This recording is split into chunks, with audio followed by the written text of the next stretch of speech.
Af hverju ætlar þú að segja nei við áframhaldandi aðildarviðræðum við ESB?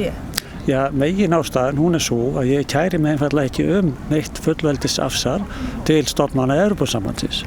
Með aðild þá erum við að afhenda framselja vald til yfirþjóðlegra stofnana ESB og ég einfaldlega kæri mig ekki það og þess vegna þarf ekki að kíkja neitt pakka, þetta er fullnægjandi ástæða.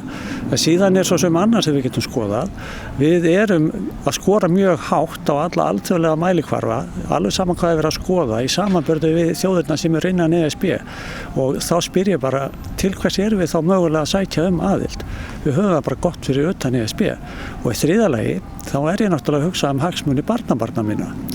Ég veit vel að ég sé ekki inn í framtíðin og veit ekki hvernig ástandi verður hérna eftir 40-50 ár. Það sem ég hins vegar veit það að það auðveldara fyrir mig að reyna að meta ástandið ef að Ísland utan við ESB heldur en innan ESB.